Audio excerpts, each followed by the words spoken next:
Hi friends, welcome back. ഇന്നത്തെ video ഈ രണ്ട് സെന്റൻസുകൾ തമ്മിലുള്ള ഡിഫറൻസിനെ കുറിച്ചാണ്. I will fly to India tomorrow, I am flying to India tomorrow. രണ്ട് സെന്റൻസും ശരിയാണോ? അല്ലെങ്കിൽ രണ്ട് സെന്റൻസുകളുടെ അർത്ഥവും തമ്മിൽ എന്താണ് വ്യത്യാസം? ടുമോറോ എന്ന് കാണുമ്പോൾ സാധാരണ നമ്മൾ യൂസ് ചെയ്യുന്നത് വിൽ അല്ലെങ്കിൽ ഷാൽ ആണ്. അപ്പോൾ ഫസ്റ്റ് സെന്റൻസ് അല്ലേ ശരി? അങ്ങനെ നോക്കുമ്പോൾ സെക്കൻഡ് സെന്റൻസ് തെറ്റാണല്ലേ? കൺഫ്യൂസ്ഡ് ആക്കുന്നില്ല, ഡീറ്റെയിൽ ആയിട്ട് ഈ രണ്ട് സെന്റൻസുകൾ തമ്മിലുള്ള വ്യത്യാസത്തെ കുറിച്ച് പറയാം. ഭാവി കാര്യങ്ങൾ അല്ലെങ്കിൽ നടക്കാൻ പോകുന്ന കാര്യങ്ങളെ കുറിച്ച് പറയുമ്പോൾ നമ്മൾ സാധാരണ യൂസ് ചെയ്യുന്നത് ഫ്യൂച്ചർ ടെൻസ് ആണ്. എന്നാൽ പ്രസന്റ് കണ്ടിന്യൂസ് ടെൻസ് യൂസ് ചെയ്തും നമുക്ക് എന്ത് ചെയ്യാം? ഭാവിയിൽ നടക്കാൻ പോകുന്ന ഒരു കാര്യത്തെ കുറിച്ച് പറയാം. ഫ്യൂച്ചർ ടെൻസ് മാത്രമല്ല, പ്രസന്റ് കണ്ടിന്യൂസ് ടെൻസ് യൂസ് ചെയ്തും നമുക്ക് ഭാവിയിൽ നടക്കാൻ പോകുന്ന ഒരു കാര്യത്തെ കുറിച്ച് പറയാം. ഭാവിയിൽ നടക്കാൻ പോകുന്ന ഒരു കാര്യം അത് ഓൾറെഡി ഫിക്സ്ഡ് ആണെങ്കിൽ, പ്രോപ്പർ ആയിട്ട് അറേഞ്ച്ഡ് ആണെങ്കിൽ അവിടെ നമുക്ക് പ്രസന്റ് കണ്ടിന്യൂസ് ടെൻസ് യൂസ് ചെയ്യാം. ഞാൻ ഒന്നുകൂടി പറയാം. ഭാവിയിൽ നടക്കാൻ പോകുന്ന ഒരു കാര്യം അത് ഫിക്സ്ഡ് ആണെങ്കിൽ അല്ലെങ്കിൽ കൃത്യമായി അറേഞ്ച്ഡ് ആണെങ്കിൽ അവിടെ നമുക്ക് ഫ്യൂച്ചർ ടെൻസ് അല്ല പ്രസന്റ് കണ്ടിന്യൂസ് ടെൻസ് യൂസ് ചെയ്യാം. പ്രസന്റ് കണ്ടിന്യൂസ് ടെൻസ് എന്ന് പറഞ്ഞാൽ ഇത്രയേ ഉള്ളൂ. Is, am, are. ഇതിന്റെ കൂടെ ഏത് ആക്ഷൻ ആണോ നമ്മൾ യൂസ് ചെയ്യുന്നത് അതിനോടൊപ്പം ING, വെർബ് പ്ലസ് ING. ഇനി സബ്ജക്റ്റിനനുസരിച്ച് ഈസ്, എം, ആർ. ഐന്റെ കൂടെയാണ് ആം യൂസ് ചെയ്യുന്നത്. സബ്ജക്റ്റ് അവനോ അവളോ അതല്ല ഏതെങ്കിലും ഒരു സിംഗുലർ ആയിട്ടുള്ള ഒബ്ജക്റ്റ് ആണെങ്കിൽ അതിന്റെ കൂടെ ഈസ്. യു, വി, ധേ എന്നിവയുടെ കൂടെ ആർ പ്ലസ് ഏത് ആക്ഷൻ വേർഡ് ആണോ അതിന്റെ ING ഫോം. ഇത്രയേ ഉള്ളൂ സിമ്പിൾ പ്രസന്റ് ടെൻസ്. ഇനി ഡീറ്റെയിൽ ആയിട്ട് ആ സെന്റൻസിലേക്ക് വരാം. ഇവിടെ ഞാൻ നാളെ ഇന്ത്യയിലേക്ക് പോകും എന്നാണ് പറഞ്ഞിരിക്കുന്നത്. അപ്പൊ നാളെ പോകുന്ന കാര്യം ഫിക്സ്ഡ് ആണ്, പ്രോപ്പർ ആയിട്ട് അറേഞ്ച് ചെയ്തിട്ടുണ്ട്. അപ്പോ I will fly to India എന്നതിന് പകരം I am flying to India tomorrow എന്ന് പറയാം. I am flying to India tomorrow.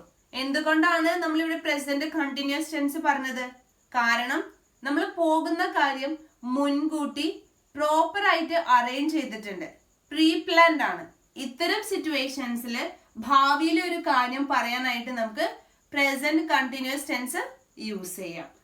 So നമ്മളിവിടെ I am flying to India tomorrow എന്നാണ് എഴുതിയിരിക്കുന്നത്. നേരത്തെ പറഞ്ഞതുപോലെ ഐന്റെ കൂടെ ആം, ഏത് ആക്ഷൻ വേർഡ് ആണോ അതിന്റെ കൂടെ ING. I am flying to India tomorrow. എന്നാൽ ഞാൻ പറയാം, എനിക്ക് തോന്നുന്നു നാളെ ഞാൻ ഇന്ത്യയിലേക്ക് പോകുന്നു.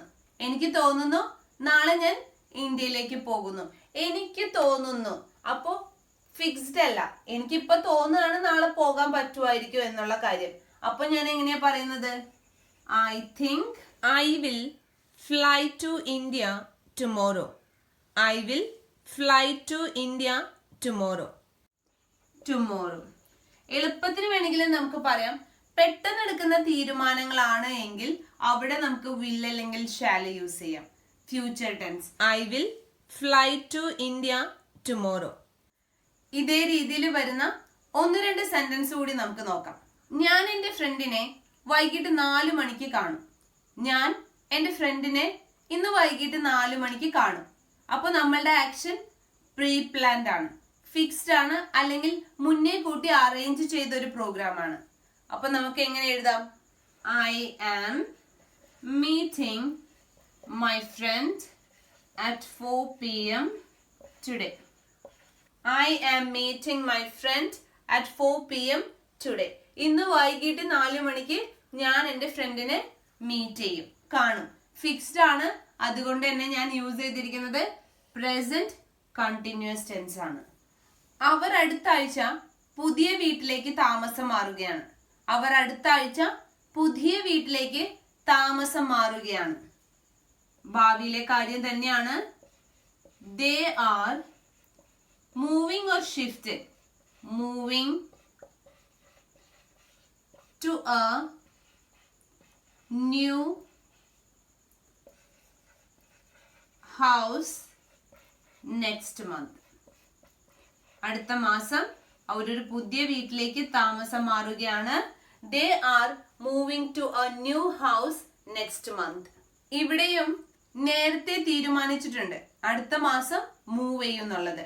അതുകൊണ്ട് തന്നെ ഫിക്സ്ഡ് ആണ്, പ്രോപ്പർലി അറേഞ്ച്ഡ് ആണ്. ഇത്തരം സിറ്റുവേഷൻസിൽ നമുക്ക് പ്രസന്റ് കണ്ടിന്യൂസ് ടെൻസ് യൂസ് ചെയ്യാം. നാളെ ഡിന്നറിന് ഞങ്ങൾ ബിരിയാണി ഓർഡർ ചെയ്യുന്നുണ്ട്. നാളെ ഡിന്നറിന് ഞങ്ങൾ ബിരിയാണി ഓർഡർ ചെയ്യുന്നുണ്ട്. അപ്പോ ഇപ്പൊ തന്നെ പ്ലാൻഡ് ആണ് നാളെ ഡിന്നറിന് എന്ത് ചെയ്യണമെന്നത്. ഇത്തരം സിറ്റുവേഷൻസിൽ നമുക്ക് എഴുതാം we are ordering biryani for dinner tomorrow. For dinner tomorrow. We are ordering biryani for dinner tomorrow. അപ്പോ പ്രീ പ്ലാൻഡ് ആയിട്ടുള്ള ഒരു ആക്ഷൻ, ഭാവിയിൽ നടക്കാൻ പോകുന്ന ഒരു കാര്യം പ്രീ പ്ലാൻഡ് ആണെങ്കിൽ അവിടെ നമുക്ക് പ്രസന്റ് കണ്ടിന്യൂസ് ടെൻസ് യൂസ് ചെയ്യാം. ഇനി ഈ സെന്റൻസിൽ ശ്രദ്ധിച്ചേ, നീ വിഷമിക്കണ്ട, നിന്റെ ഹോംവർക്ക് ചെയ്യാനായിട്ട് നിന്നെ ഞാൻ സഹായിക്കാം. നീ വിഷമിക്കൊന്നും വേണ്ട, നിന്റെ ഹോംവർക്ക് ചെയ്യാനായിട്ട് നിന്നെ ഞാൻ സഹായിക്കാം. പെട്ടെന്ന് എടുക്കുന്ന തീരുമാനമാണല്ലേ. അപ്പൊ നമുക്ക് എങ്ങനെ എഴുതാം? Don't worry, I will help you with your homework. With your homework. Don't worry, I will help you with your homework.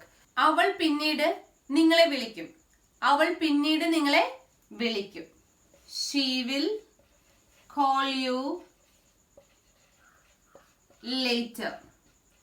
She will call you later. അവൾ പിന്നീട് നിങ്ങളെ വിളിക്കും. ഈ സിറ്റുവേഷൻസ് എല്ലാം പെട്ടെന്ന് എടുക്കുന്ന തീരുമാനങ്ങൾ എന്ന രീതിയിലാണ് പറഞ്ഞിരിക്കുന്നത്. അത്തരം സിറ്റുവേഷൻസിൽ നമുക്ക് will അല്ലെങ്കിൽ shall യൂസ് ചെയ്യാം. സാധാരണ നമ്മൾ ചിന്തിക്കുക ഫ്യൂച്ചർ ടെൻസ് മാത്രം യൂസ് ചെയ്താണ് ഭാവിയിലെ കാര്യങ്ങൾ പറയാ എന്നാണ്. അത് മാത്രല്ല, മറ്റ് ടെൻസസ് യൂസ് ചെയ്തും ഭാവിയിൽ നടക്കാൻ പോകുന്ന കാര്യങ്ങളെ കുറിച്ച് നമുക്ക് പറയാം. അപ്പോ ഫിക്സ്ഡ് ആക്ഷൻ ആണെങ്കിൽ അവിടെ നമുക്ക് പ്രസന്റ് കണ്ടിന്യൂസ് യൂസ് ചെയ്യാം. ഇമ്മീഡിയറ്റ്ലി എടുക്കുന്ന ഡിസിഷൻ ആണെങ്കിൽ അവിടെ നമുക്ക് will അല്ലെങ്കിൽ shall യൂസ് ചെയ്യാം. ഈ ടെൻസുകൾ അങ്ങോട്ട് മാറ്റി പറഞ്ഞു എന്ന് കരുതി വലിയ തെറ്റൊന്നുമില്ല. മുൻപേ പറയുന്നത് പോലെ പറയുന്ന കാര്യം കേൾക്കുന്ന ആൾക്ക് മനസ്സിലാകണം. അതുമാത്രമാണ് കമ്മ്യൂണിക്കേഷൻ. അതിനാണ് ലാംഗ്വേജ്. വളരെ സിമ്പിൾ ആയിട്ടുള്ള ഒരു പോയിന്റ് ആണ് പറഞ്ഞത്. പറഞ്ഞ കാര്യം ക്ലിയർ ആയെന്ന് വിചാരിക്കുന്നു.